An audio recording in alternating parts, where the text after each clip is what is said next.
I encourage people to work on getting clarity, what it means to you to ask for help from the divine. Like what does it mean to you? And I think that for me, in teaching healing work for over 25 years now, it's like I don't believe that you can heal fully without knowing who you are as a spiritual being.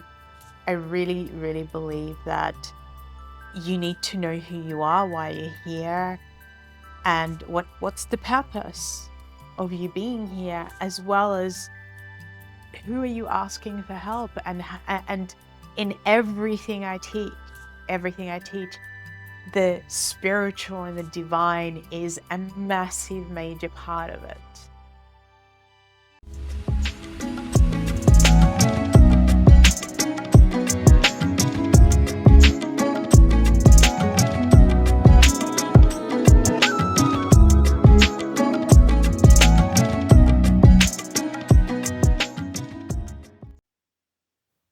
Welcome, everyone, to the Spiritual Forum. I'm so glad you're here. I am recording in December, but the next couple ones are going to be published in January, so Happy New Year.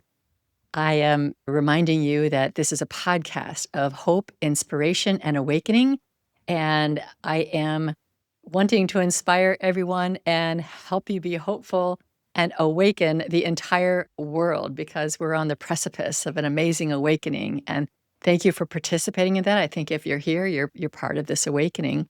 So please don't forget to subscribe to my YouTube channel and rate and review this podcast on Apple Podcasts. And I just really appreciate your being here. Let me introduce you to my guest. Her name is Inna Segal, and she's a pioneer in the field of energy medicine and human consciousness. And she's the best-selling author of many books, but The Secret Language of Your Body is the one that I had a look at. And The Secret Language of Your Body was translated in 27 languages and sold over 1 million copies worldwide. Now, her journey, I'm going to let her tell you about her journey, but it began after years of illness, which led her to discover a profound ability to heal herself. And from that turning point, she dedicated her life to helping others transform pain into freedom. For over 25 years, Inna has worked with people worldwide, from doctors and psychologists to trauma survivors and creatives, teaching how to uncover the true roots of suffering and restore health through the wisdom of the body and the soul. Welcome, Inna. Thank you so much for having me on your show. Well, it's great to have you. You are clear on the other side of the planet from me in Australia, and it's so early for you. I'm so grateful that you're able to get up and be with me before it gets too late for me. So it's a miracle that those things work, that we can come together on the airways. So, Inna, we're going to be talking about this, but if you were in an elevator and someone just said, like, what is your message? What do you want to get out to the world? What would you say to them? That you have so much more wisdom inside of your body and soul that than you're probably conscious of, and that when you start to access that wisdom, everything in your life starts to change and transform. That's an amazing message. It's very aligned with the work that I do. I can't wait to get into this. So let's get into it. Your story is really interesting. Can you tell us about how you came to help people heal their own bodies? I had gone through a lot of struggle in my life and with my health, but it wasn't just health issues. I want to say there was a lot of change that happened in my life from when I was a child. I was born in Eastern Europe, and when I was 9, we left and we went to Italy for about 10 months. And we actually had no idea when we were immigrating if we would, where we would end up. So there was an enormous amount of stress and uncertainty, I'm going to say. And also, when I was 19, I ended up getting pregnant. And I was that type of person that none of my friends thought that I would have children until maybe, in my late 30s. So it was it was shocking for them and for me. And I made a decision to keep the baby, but at full term, the child died.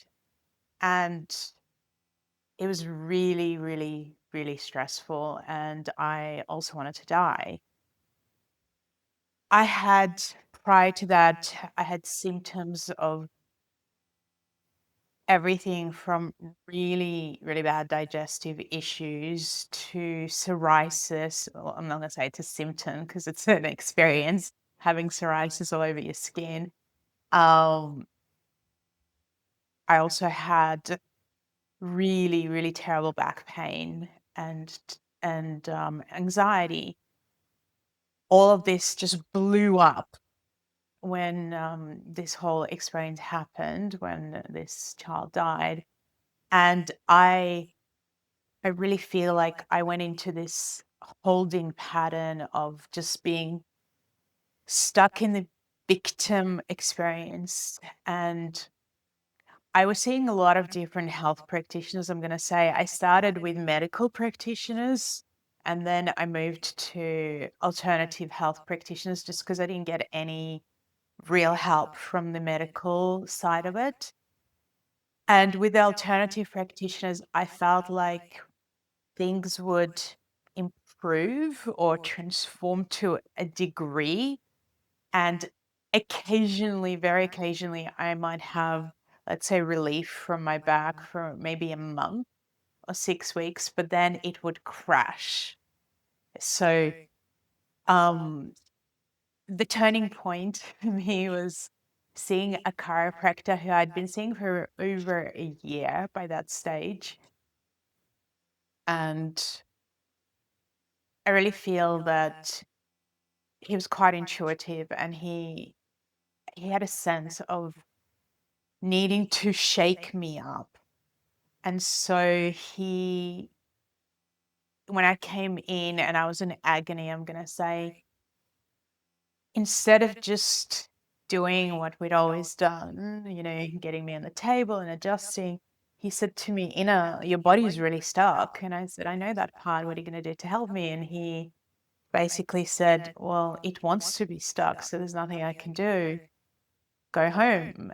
And on the way home, I was just enraged. I could not believe that he could say that to me. But I had, at that time, I was actually studying writing.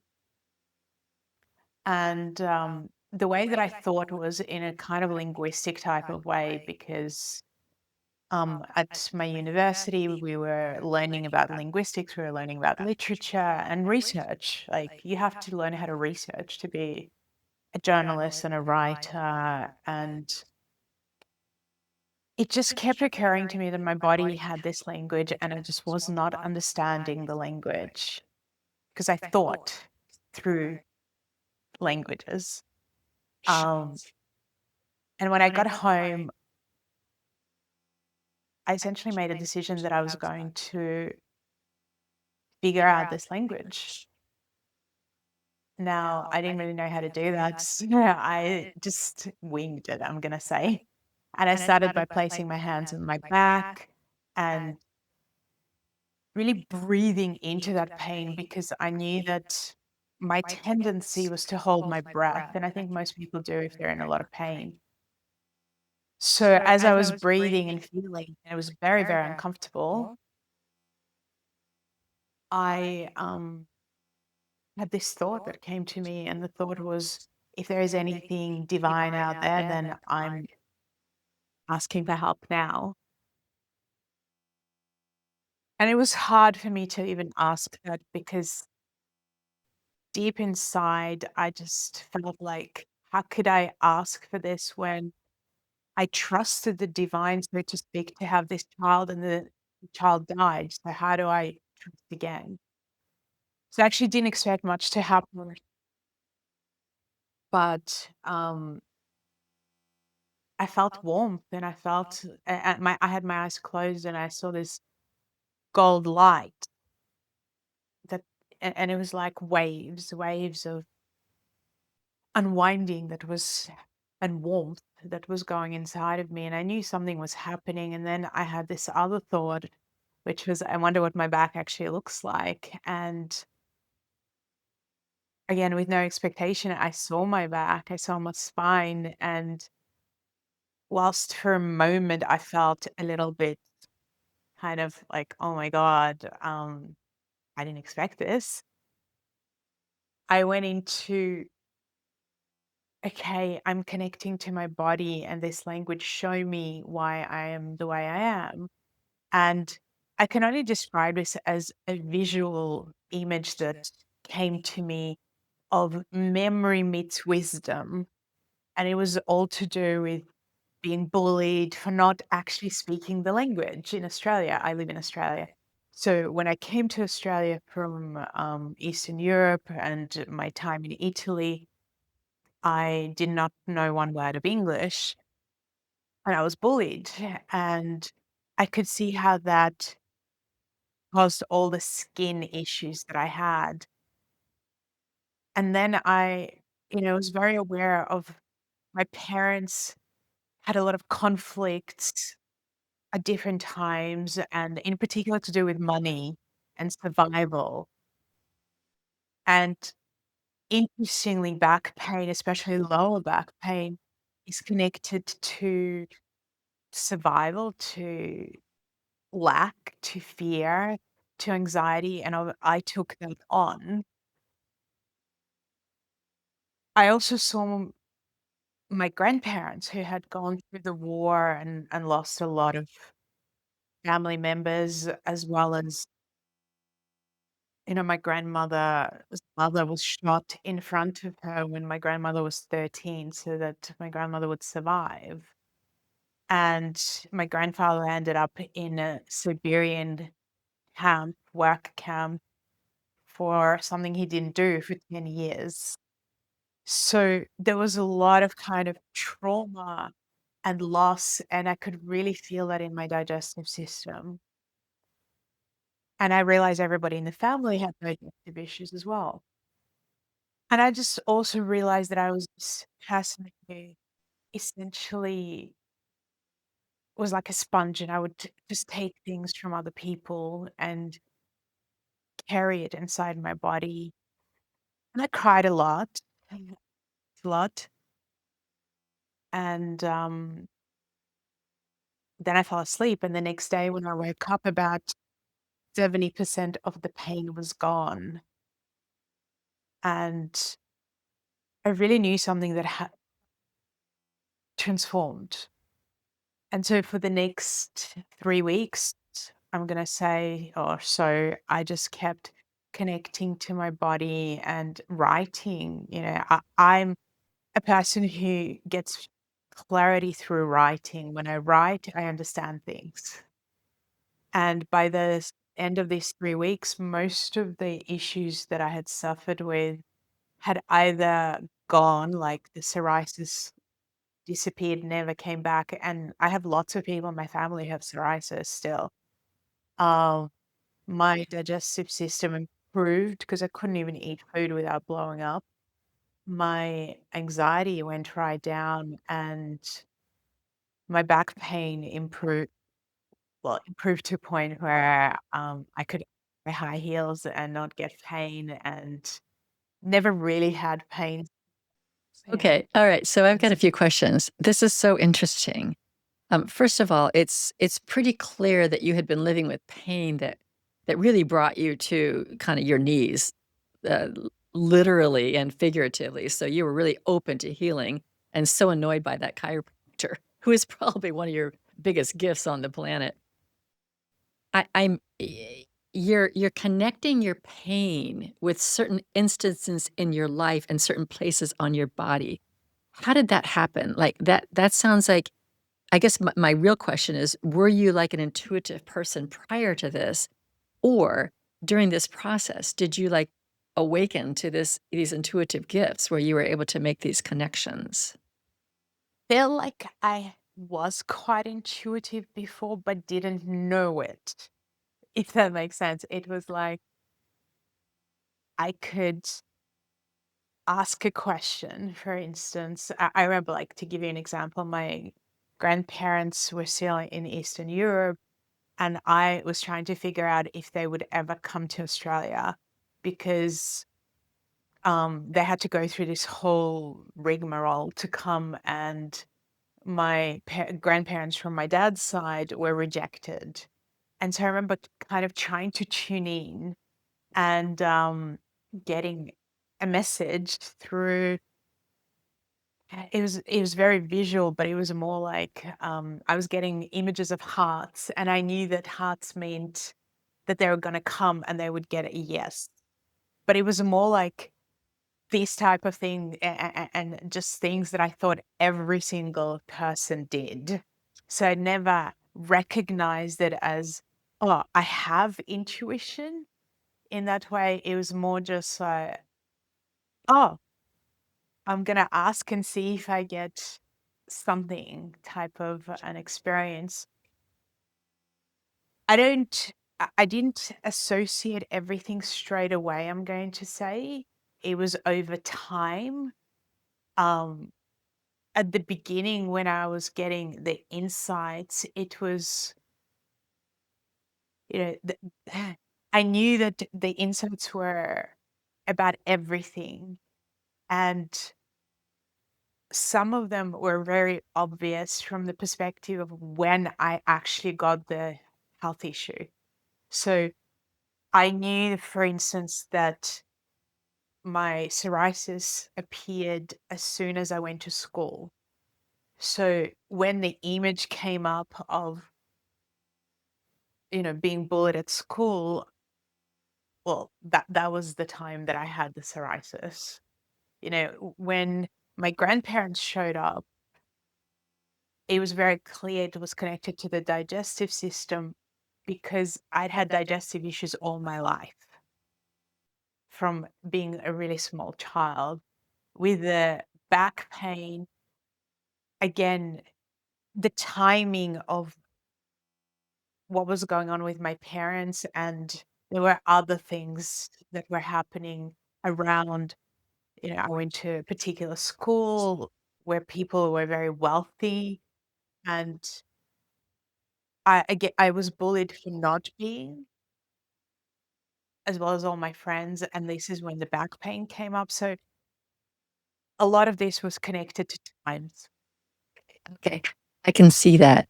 I'm interested, particularly in the back pain. Was there any diagnostics done, like any kind of, X-rays or,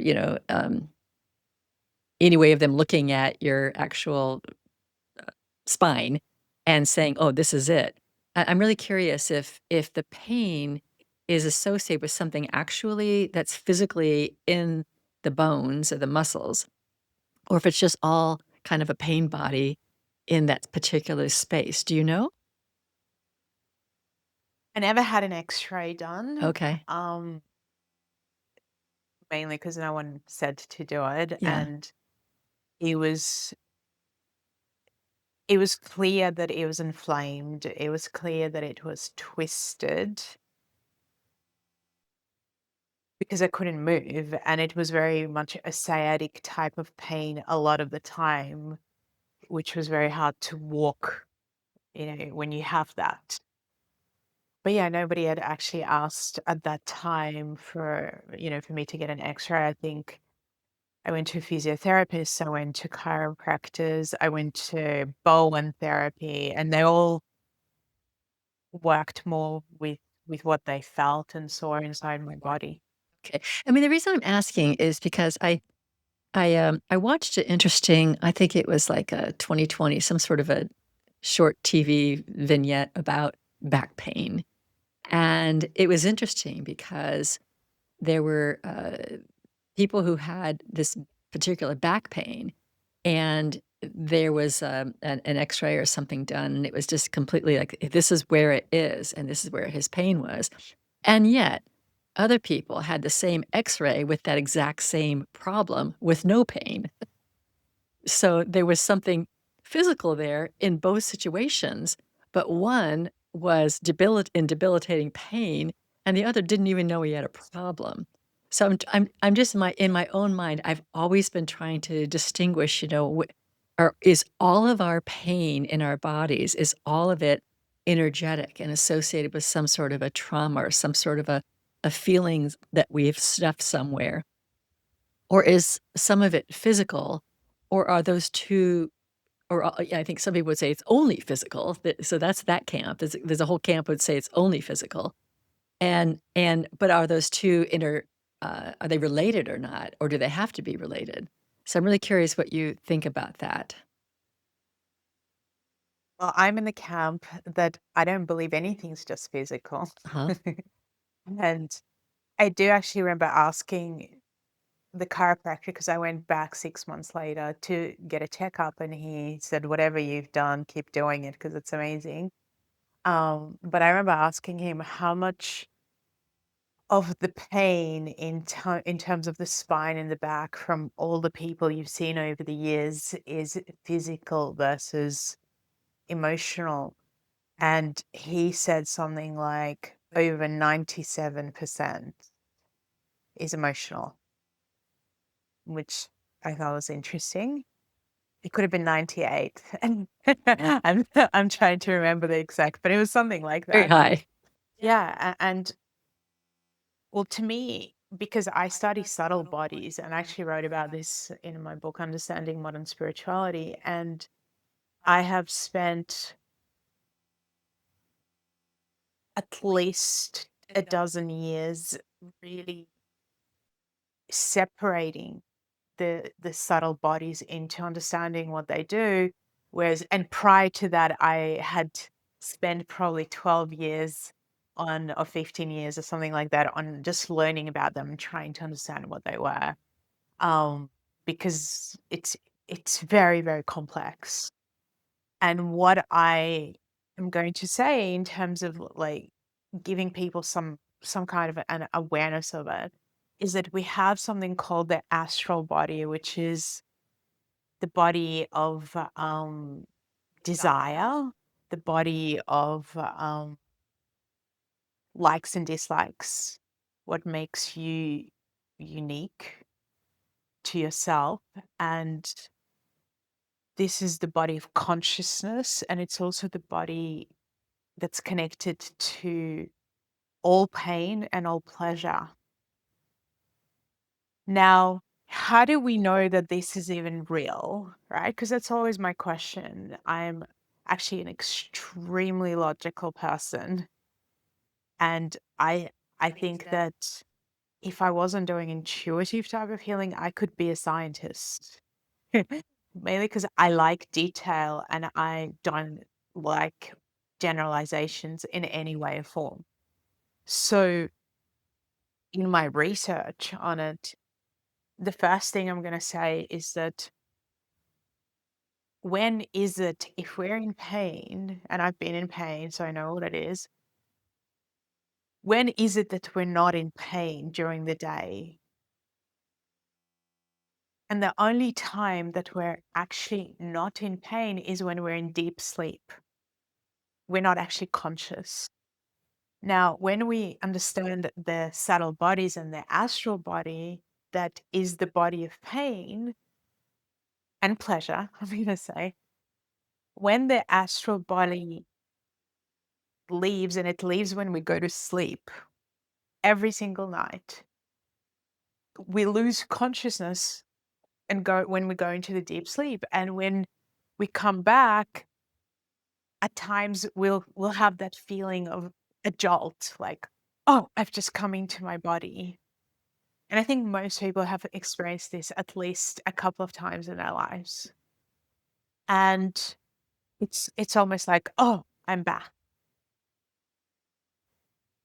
And we have consciousness again. And that's the astral body. And so I study and seeing into people's bodies and tuning into tens and tens of thousands of people. What I see is this astral body, which has also got emotions and everything in it to do with it, our emotional self, connects into another body that we have, which is called the etheric. And the etheric body is literally the copy of the physical body and is the main reason that people like myself who do healing work can get in there and transform things, because the etheric body actually holds the physical body together. And I can say this with, again, some evidence, because when I have seen people pass over and die, within moments of them, of the soul leaving the physical body and the etheric body leaving the physical body, the physical body collapses, and it almost becomes like, in one moment all the organs and all the parts were held, and within as all of these parts leave, it's like it becomes like a bag almost. Like you can literally see this collapse that happens. And that makes complete sense because of the role of the etheric body.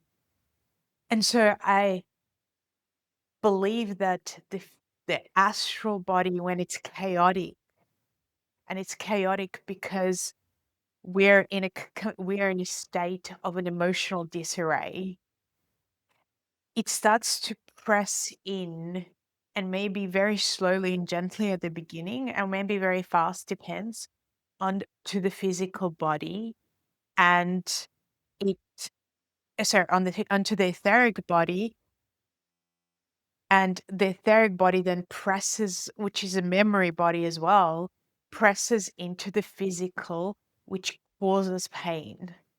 We also know this because if somebody has a leg or an arm or a part of the body that's cut off, how is it possible, if it was just physical, that they're saying that they feel that part and they have pain in that part, right? It would be logical if it was only physical. So I don't know how these people who only believe in physical can explain this, you know, They just avoid because it. exactly. We need to have logic. Um, Now what I can say is that I think there are times where it could be mainly physical, where, for instance, somebody, you know, is injected with poison and it goes directly into the physical bloodstream. In that case, I'm going to say, yeah, this was a physical experience.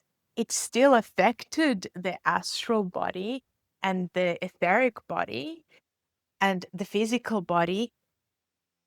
Usually it ripped it apart. So there was a ripping effect on the astral body that, again, where we've seen people injected with certain things where they faint immediately.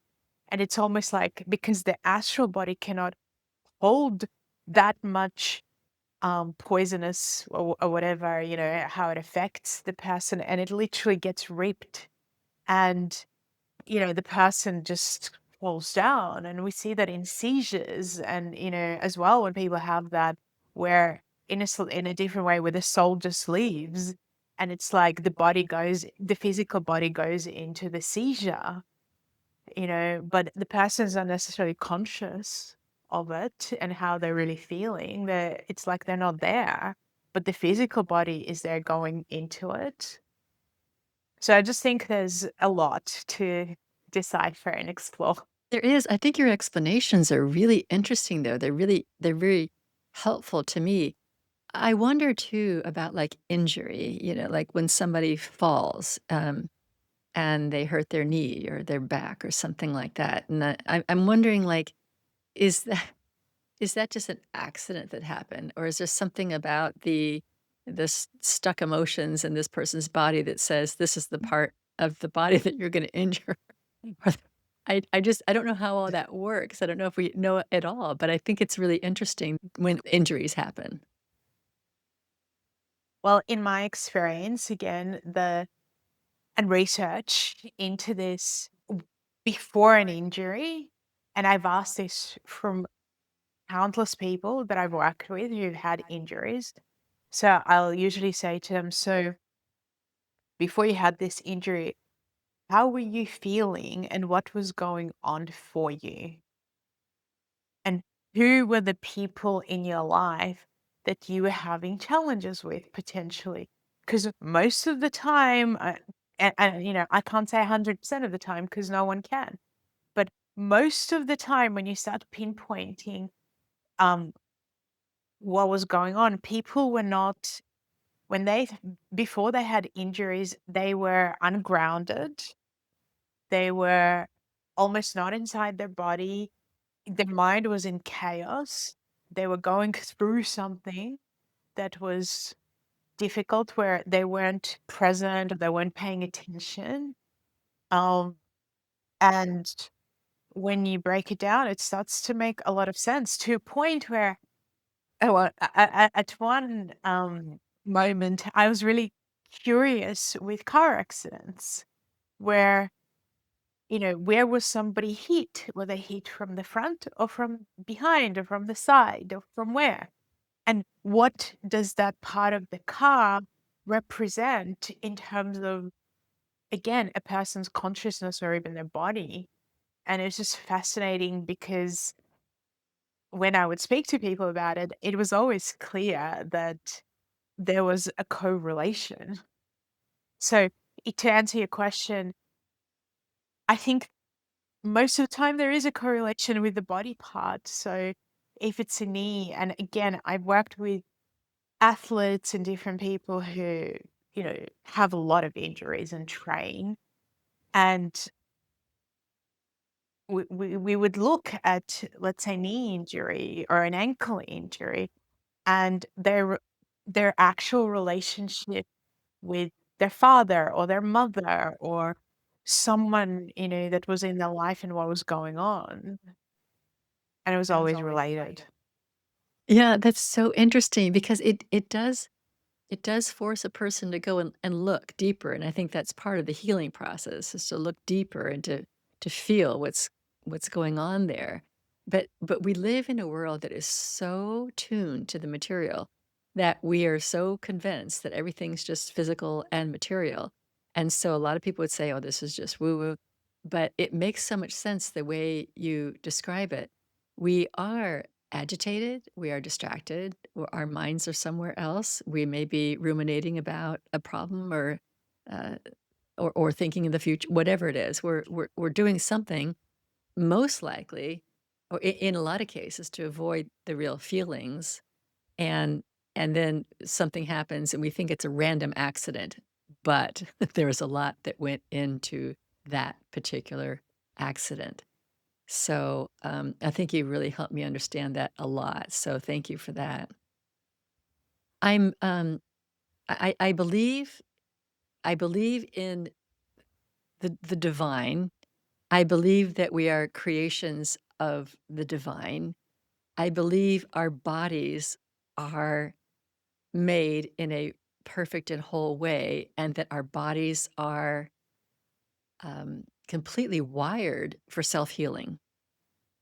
That's what I believe. I don't believe that we're a mess and we need outside professions to fix these bodies that, if we're that our bodies are constantly in a state of self-healing.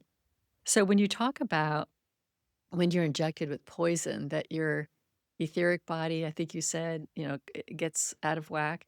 Uh, my husband and I were having this conversation just last night. A friend of ours has a lot of medical issues, and she doesn't even know she has some of these medical issues because they came up in diagnoses, they came up in a well checkup, and we're going to check this, we're going to check this. Oh, look, you've got this over here. Oh, you've got this over here. And we need to do this medicine and that medicine. And it's like, we're like, if you stop, stop that if you can. It seemed to us that that external, perhaps it can be helpful, but it seemed that external uh, interference with the self healing of the body could be like injecting poison and really messing with our etheric bodies. What do you think about those ideas?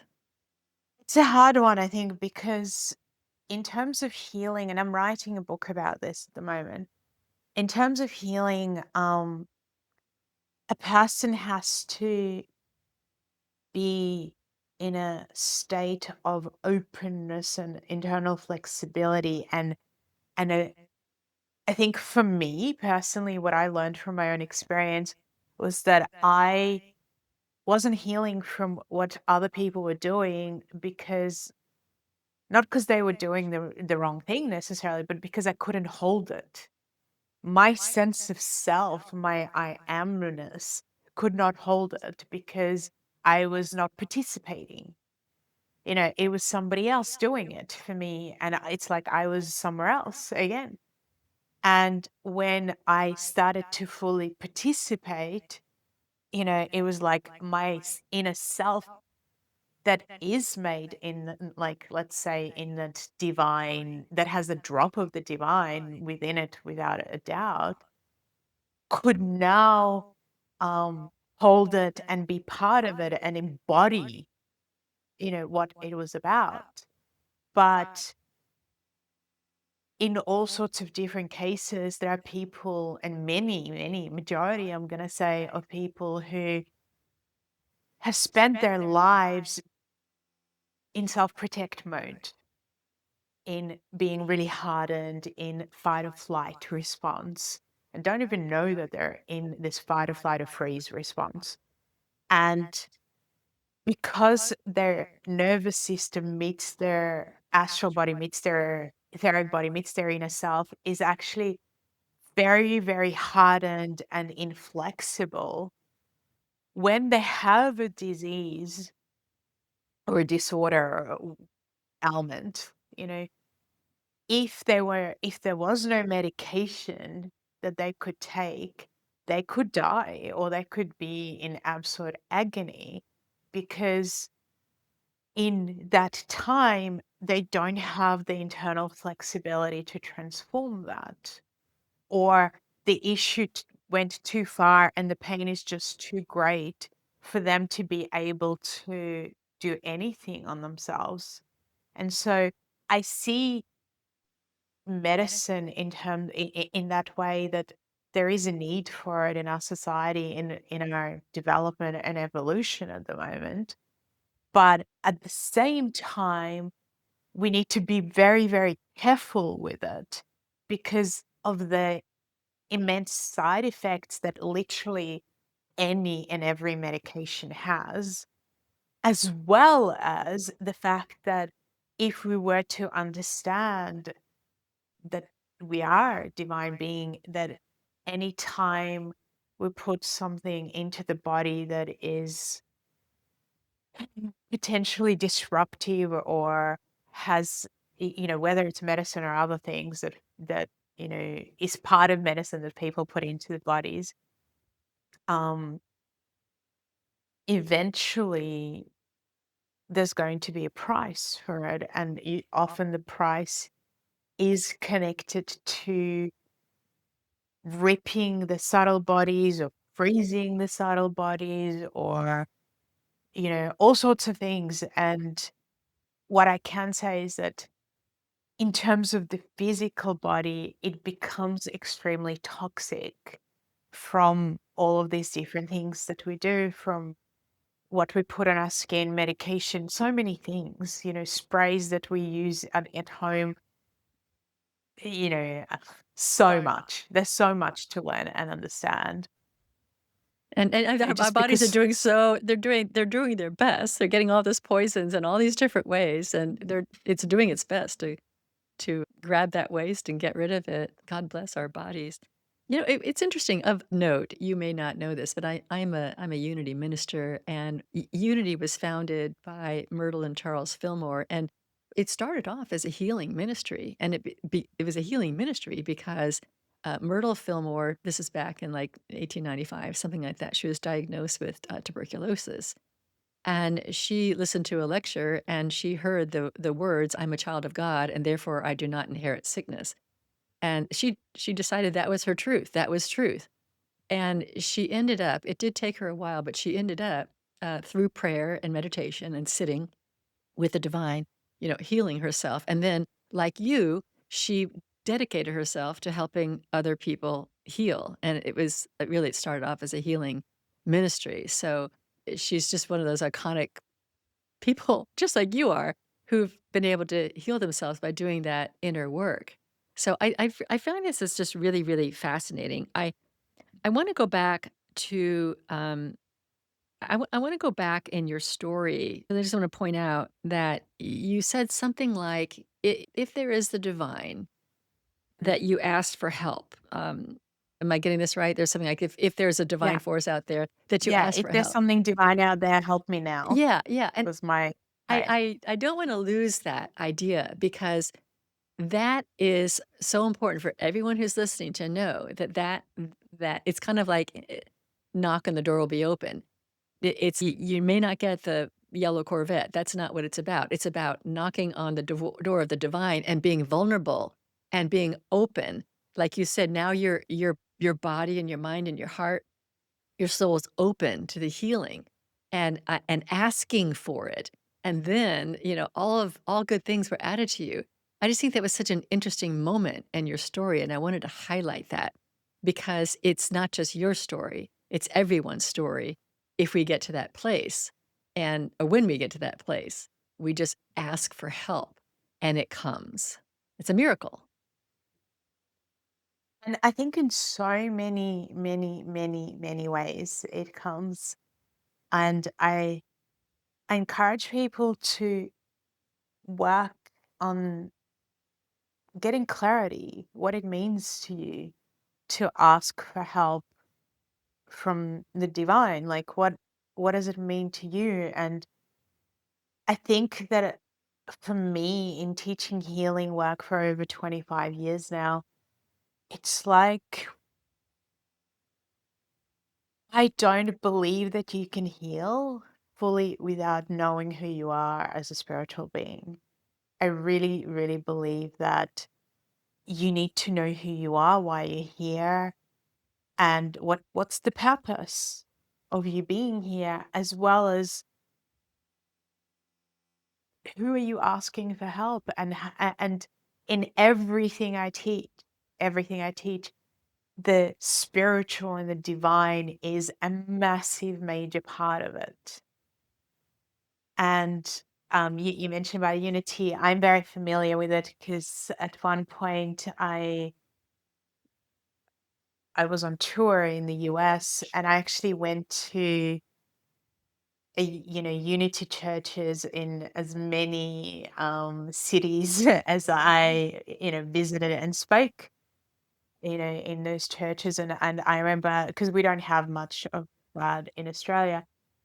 And I remember thinking, oh my God, that is so inspiring and amazing that in the US, in every city, there are these amazing places where people can come and connect to divinity and spirituality in such a free way, where there's no pushing of a particular agenda that I've experienced in other churches that I've been to.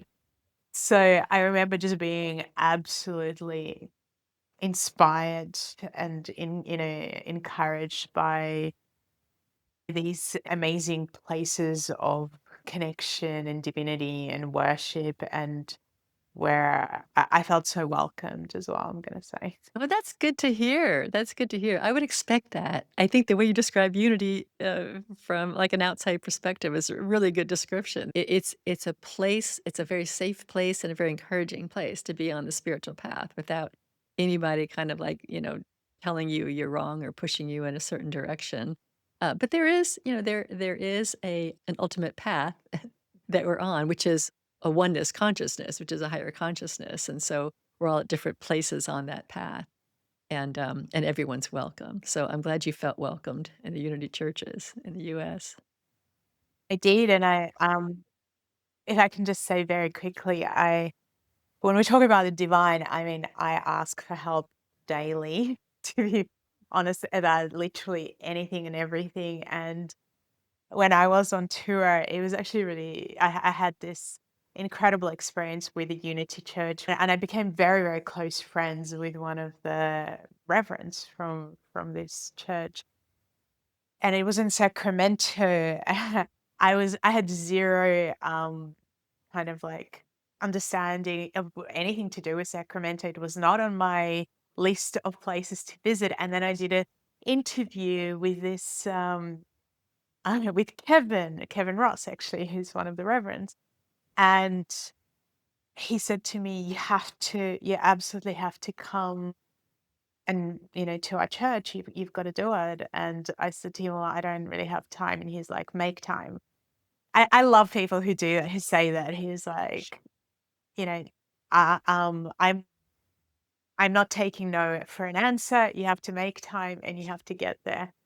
And so I did make time. It was during my 1 week off in this really crazy tour that I was on to many, many cities and countries, I'm gonna say. And anyway, I was in another state and I was waiting for a taxi, but the taxi got lost and I missed my flight. And by 2 minutes, literally. And I remember I had tears and then I was like, "Okay, the I can cry and, go into this, or I can pray and ask for help." And as I was praying, I got this message, just go and talk to the people, in the airport and tell them what's going on and how and find out if there is a next flight and when. And so I spoke to somebody and they said, "Well, there is a flight in," I can't remember, it was something like 2 hours, but it's booked out. Like there are no places on it. But if you want to, we can put you on this reserve, which we don't even have in Australia. Like if they say that, then that's it. You cannot get on the next flight. And I just said, "Okay, please put me on any list." And I'm just gonna sit and, pray. And I also connected at the time, I think I was texting another reverend that I met, Reverend Nirvana, who I don't know, he's not alive anymore, but he became a very close friend. And I said to him, "Please do whatever you need to do in your connection to God to get me to this place." And he's like, "Okay, I will pray for you." And literally, within minutes, they came up to me because I was sitting in front of the desk, of the people who were figuring out flights. And they came up to me and they said, "Okay, we have one space. Do you want to take it? It'll cost you whatever, an extra $100." And I'm like, "Yes, please." And then I was told, you still may not be able to get to the place on time because the traffic, like if you were, because I was going to get picked up from the airport in Sacramento, and they were saying the traffic is insane. We don't know if you're going to make it. And I was like, "I'm going to make it. Yes.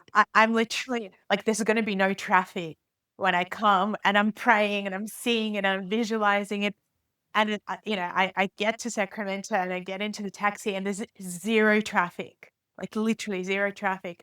And the people who are driving me, they're going, we've lived here for, 25 years. We have never seen no traffic at this time." And I got to the church. I even I got there and I had time to get my hair done, to get my makeup done, to have my dress, ironed. I mean, people helped me, and I was there, literally at the time that I was meant to be there, and I just thought it's amazing, Divine when order. yeah, when you connect. Wow. Yeah, there is something about when you're on the path that your soul is supposed to be on, it's like the Red Sea does part. There a lot of things open up, and I think a lot of people have trouble with, "Well, I asked, I didn't get anything," or "I prayed, nothing happened." but it's like there's a misalignment. It's like once you get your alignment and you're aligned with your purpose and you do know who you are and you do know why you're here, then the whole experience of life is so different. And staying connected, you find situations Yeah. like there's no traffic. That's amazing. Amazing. Great story. Um, I do And want if I can just go ahead. add one thing that to what you just said, what people think and believe is that you should have no challenges. Right. So if you're aligned or if you're on the path, there's no challenges, but we grow through challenge. And so they don't even realize very often that I am on the path. And I just want to say that I often say to people that, like, for instance, there was a situation that I had where I ended up working with somebody and I knew, let's say 90 plus percent, that this person was not necessarily the most honest person. I knew it. And I remember thinking to myself, but I want to give her a chance to be honest because she's just gone through a challenge to come from the right place, even though I know that most likely she's going to do what everybody says that she's going to do, and she might, and I might end up being cheated and fail and so on. But at the same time, I don't know for sure. And I don't want to be that person that judges somebody as, this is because this is who they've been and what they've done that they're going to be like this. And now I'm going to say she did do what I thought that she might do and that everybody said.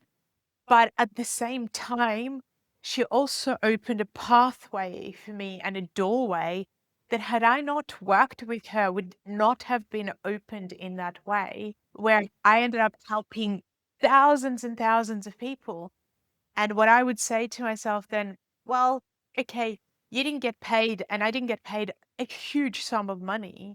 But I'm like, in a year, in 2 years, in 10 years, in 15 years, I'm not going to remember about the money, but I will remember the fact that I helped these people. And to me, that's more important than any amount of money, because at some point the universe will balance it out and I'll have it. But the fact was that even though it didn't work out and even though it was challenging, she opened that door, and I can't not be grateful because I got to help people that really needed help at that time. Great story, and it's a great thing for us to remember. I do think you're right. It's not like it's not like once you get your soul aligned, you're living in la la land, you're living in heaven. But your soul will take you to the places you need to be and have the experiences that you need to have. And the fact that you look for the open doors and you acknowledge the closed doors, and you were just really open. You're really open, not judging. Oh, well, she did that. It's like, what good is coming out of this? And that's a whole attitude. What good is coming out of this? And I'm sure that also living that reality where you're always looking for the good will also help people in their healing. So, what I'd like to do is I want people to know about your book, because it says it's an essential guide to health and wellness. And in your book, there are sections on, where is your pain? And is it your left knee? Is it your right knee? Is it your kidney? Is it your liver? Is it your back? Is it your upper back? You have sections on that. You have sections on what is your condition, what is your diagnosis, and all of these lead to what is underneath it, which I believe that you've received this intuitively. What is causing this pain? And then you have, uh, activities or spiritual practices for people to do in order to find healing wherever their pain is. Is there something else you'd like to share about your book? I would love for people to read the first section before they go to the part of the body, because in the first section, I talk about how you can start to ask questions and tune into your body.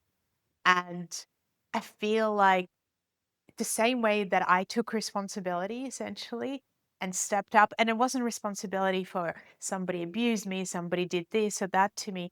It was like my responsibility is for me to figure it out and see what can I do to heal myself. And I really feel that if your starting point is understanding how to work with the processes, why I created those practices, let's call them in that way, why, you know, taking the time to connect to your body first and ask some questions, and then going to the section where you have an issue and reading it. That way you're so much more connected, and when you actually end up doing the exercise, you start to you're doing it with consciousness and with understanding and wisdom, as opposed to doing it because somebody wrote it. I want people to do it because they're bringing all of themselves into it and it makes sense to them, and they're connecting the pieces, as opposed to, oh, some person in Australia wrote this book, and let me just, do the exercises by rote. I don't want that from people. I want them to find their own self in the exercise. And the way that I tried to also put those processes together was based on recognizing that some people are very visual, like myself, and some people are more kinesthetic, and some people are auditory. And, all of us are different in how we experience feelings or understanding ourselves, and everyone's journey towards connection is different. And so I try to put all of this understanding into, again, these practices, so that if a person would say, well, I'm not visual, like, I can't visualize, then they could still have an incredible experience with the process without the capacity yet to visualize, but they could still feel and touch and press certain points and move their body in certain ways and breathe in a certain way and change their thinking and figure out a new perspective and ask themselves questions. Yeah, I wanna go back again to something you said in the beginning, that you had a realization that your body has a language. I think that's so interesting. So, it's not just this physical thing. You've talked about the different bodies, the etheric body and the auric body, I can't remember what the other one is called. Uh, Astral. yeah, thank you. Astral body. But that your body has a language, and I remembering back to that story of Myrtle Fillmore, she talked to her the cells in her body. Now, I'm not sure if that's the same thing you're talking about, but she was actually talking to the cells in her mind and believing that they were hearing her. Now, I think what you're talking about is your body has a way of communicating with us, and that if we learn how to listen to our bodies, then we can self-heal and we can do the work to help heal our bodies.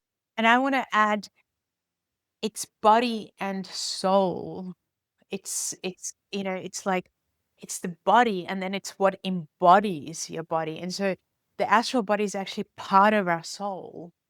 And so, you know, more accurately, it would be the language of the body and soul, because it's the emotional, the mental aspect of what we're talking about is the soul, and the wisdom in each part of the body is what makes us divine, so to speak, what makes us, what you were saying, what makes us perfect in some way, because the perfection of the physical body, which took millions of years from my study again to perfect and to get to this place, is divine. So the people who are atheists, just cannot understand how they can think, or how they can see the body, just even the physical body, even the material body, from the perspective of it has nothing spiritual in it. It's like Yeah. the fact that we have eyes and our eyes are so perfect and we can see things, and we have ears, and our heart beats without us saying beat, beat, beat, and our blood flows in the way that it does, and our digestive system works in the way that it works. It's like it's miraculous. It's magical almost. How could it not be created by higher divine beings? How does it just appear like this? It's illogical, right? I agree, I agree. It's amazing, it's so amazing. Oh gosh, Inna, I think we could talk a lot longer, but we have come up on our hour. What else would you like to share with us before we close? I wanna make sure that you have, the last words. Well, I'd like to encourage people to actually go to my website, which is innasegal.com, and go to the part of the website which says Masterclasses. Because at this point, in my life journey, what I want to do is to appeal to as many people as I can, and to give people an opportunity to not have an excuse.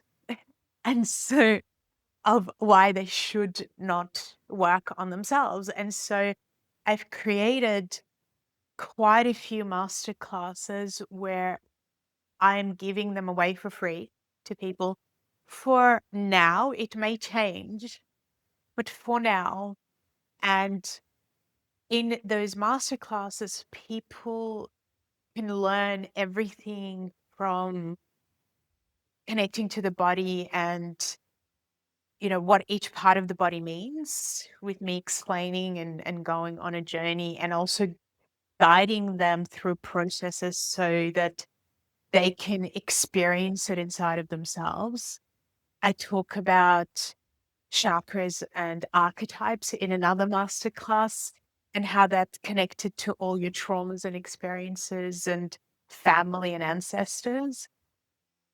I talk about, I have a masterclass on the child inside of you and all the developmental stages that are connected to your childhood, and what makes you stunted and what doesn't. I have one on the soul and what is your purpose and your soul's journey. So there's a whole journey there for people to go on. But step one is actually saying, I'm worthy to do that, because it takes time, right? Some of them are 3 hours long, some of them are 4 hours long. You have to value yourself to take that time to grab a journal and to start to think about your own life and connect all the pieces together. And you are worthy of doing that. And whilst I am not the person who will promise you that your life will become perfect afterwards, but I can promise you that your soul will become deeper, and your spiritual connection to yourself and your body will deepen the more you know who you are, and the more you can ask questions. And from that place, whether your life is easy and beautiful, or whether your life is really tough and challenging, you're going to grow. And I really and truly believe that the biggest reason that we're here on this planet is that we have freedom to stay stuck, or we have freedom to grow and transform and refine and become a better version of ourselves than we thought was even possible. And sometimes that happens through emotions and struggle and challenges. And like, you were saying, Carol, being on your knees literally and surrendering and asking God for help. And I still have those moments where I am on my knees and I am asking, to meet Christ. I am asking Christ for the deepest help, and, because I don't know what to do. And it's so beautiful because then clarity comes, even in the most difficult of moments. Yeah, ask and it will be given. That is really all of that. Knock and the door will be open. It's all about the inner journey, the inner asking, the asking for help from the divine. It's not about all the stuff in life, the material. Well, that is a fabulous encapsulation of you and your work, and I'm so glad that you shared all that with me, and how generous you are to be putting out these master classes. I mean, you're obviously moved by spirit to be a giving person and to help heal the world, and I really, really honor you for that. You're doing fabulous work, and this has just been a delight. Thank you so much for making it work this early morning in Australia for you. Thank you. Thank you for what you do, because I'm so grateful again for people like you who have these shows so that we can have this conversation. And I'm just immensely grateful, to be able to. So thank you. Right. Well, thank you, Inna. And everybody, thank you for joining us. I know that you were blessed by this. And there's so much in Inna's book. And I love the idea that we're not supposed to just read it and do what it says, but to really engage with our inner self and to listen and use this as a resource. So thank you everyone for joining us. And I now close the spiritual forum.